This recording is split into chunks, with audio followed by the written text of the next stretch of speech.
So, what's up, huh? We're sitting about halfway between, or I'm sitting, I don't have any turds in my pocket, so I'm sitting halfway between Phoenix, Arizona, and whatever the hell that town is up north, 17. Name escapes me for some reason. But anyway, there's my temporary bed setup. It's really basic. Got the things on the windows and stuff. I can sleep at night. I had some stuff ordered. It'll be there when I get home. I'm gonna make like a pretty decent, temporary bed. If I keep doing this on a somewhat regular basis, I am going to I'll put a picture right here, of the actual sleeper I'm going to put on my bed. It's made for a pickup truck.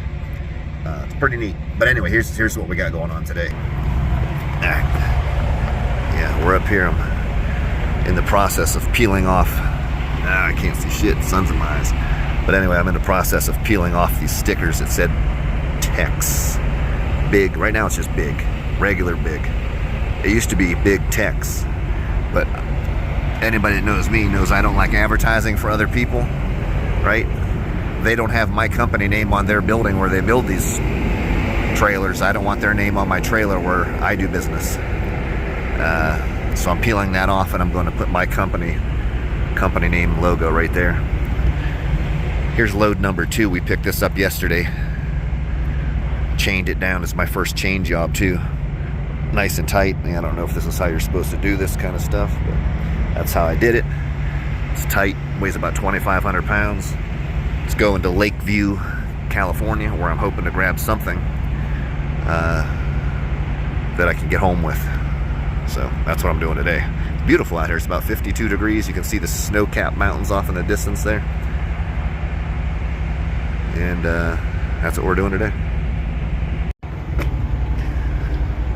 So my trailer number is 2. Can you guys guess what my truck number is?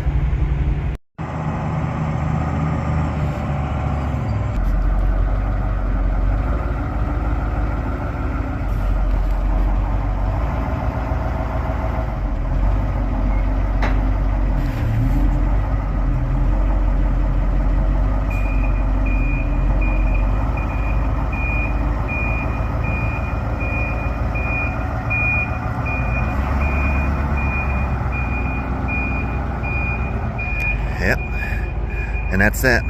Another safe delivery. Money in the bank. Not exactly what you think of when you think of Arizona, is it? But that's sure enough where we're at. See the peaks off in the distance there? All snow-capped. Coming through Flagstaff, ready to come into Flagstaff, I should say. I was in the snow when it fell 3 days ago. It fell. It was really falling. A lot. So here's some reality of the trucking industry, or the hotshot industry anyway, that I'm learning. So, I picked up the load in Canton, Ohio, right? We went to Phoenix, Arizona, and then I reloaded in, oh my God, I can never think of the name of the town. Anyway, they're just north of Arizona. Flagstaff. And I took a load to Lakeside, California, hoping to reload, which would be Monday morning, reload, get something at least going fairly close back to Youngstown, Ohio, where I'm from. Well, I unloaded like 7 in the morning, and you guys have already probably watched that clip. And then we ran maybe 15 minutes away and parked. And I spent about an hour and a half, 2 hours looking around the San Diego area before I ran to Riverside, which, is just east of LA. And I sat there until 4 p.m. in the afternoon looking for load. It wasn't much of anything to begin with at all, even to get. But what was there, the few little loads that were there, seemed like it was just a lot of fishy stuff going on. The one load posted for $2,400. It was going fairly close to the house from the LA area. I think it was Riverside. And I called about it, and they said, well, let me call the customer and see, you know, exactly what time it loads. And then they never call me back, never call me back. I try calling them, and they don't answer the phone. In the meantime, I see it posted for 1900, same load. Well, you never called me back. You're still trying to sell it. And then I see another broker, Ryder, right? They post it for 1800. You know, things like that. But I got to, anyway, long story short, I got tired of playing the games. I'm not going to play these stupid games. I mean, these other guys or whatever, whoever wants to haul this cheap nothing freight, I'll deadhead all the way back to Ohio. I don't care. 2,200 miles, I'll jump in a truck and be gone. You know, I'll sleep at my house in a day and a half. And they can haul that freight barely paying for their fuel, let alone, you know, profit, whatever. You know, there's money to be made. I'll figure out how to do it, and that's what we'll do.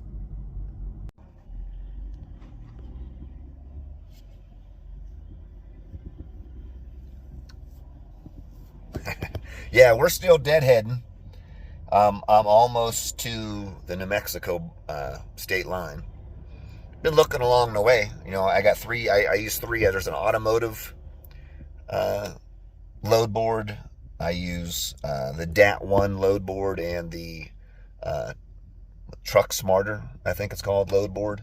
I looked in Albuquerque, Amarillo, and I'm looking ahead before I get there, trying to find a load so I don't have to deadhead all the way. But I mean, if I got to deadhead all the way home, I'll deadhead all the way home. I don't play these dumb games these people do. I won't run for cheap. I'll run for free before I'll run for dumb cheap. They can keep their freight. Like I said, there's money to be made. I'll make it. We'll figure it out, and I will make the money. It's one or another really good benefit of being completely debt free. You know, I have no debt anywhere, you know, in this world. I have no overhead. You know, everything I have is paid for.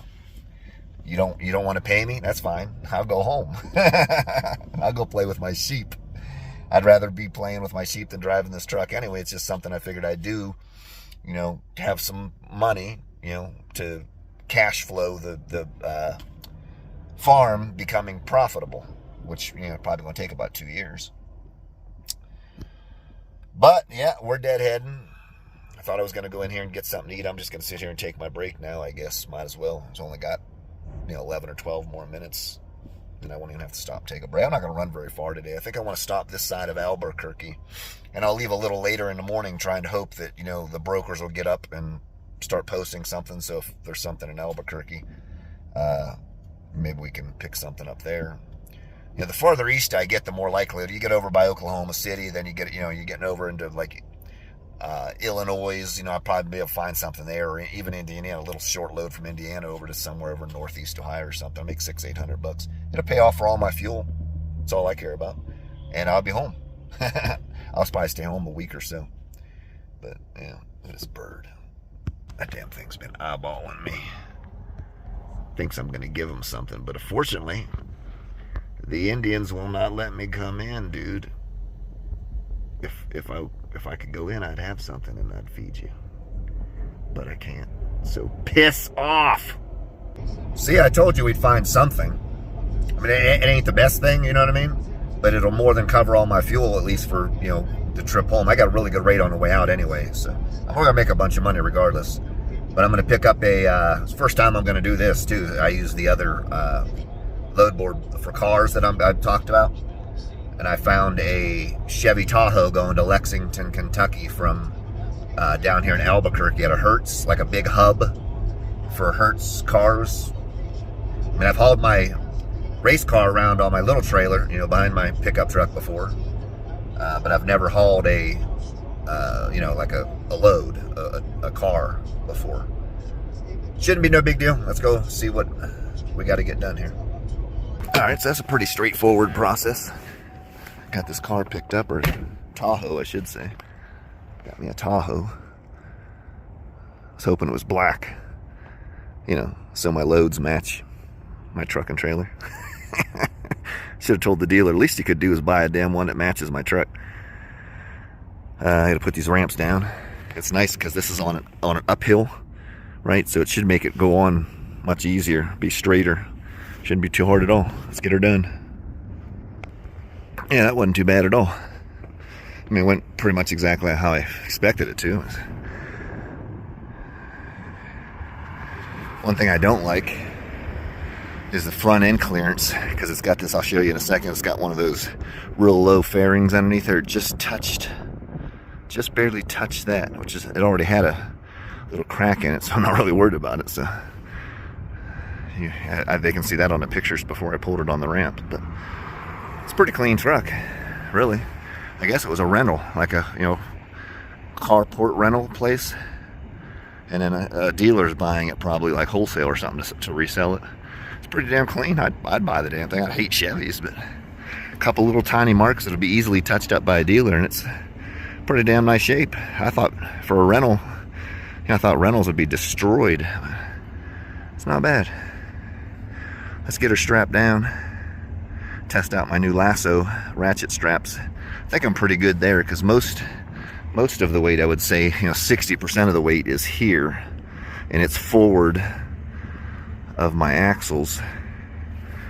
So it should put a lot of weight on the trailer, because it can hold more, but I still need some up here for tongue weight, which the truck looks pretty good. I think it'll ride, but you know, I can always move it forward a foot or back a foot. No big deal, but so far so good.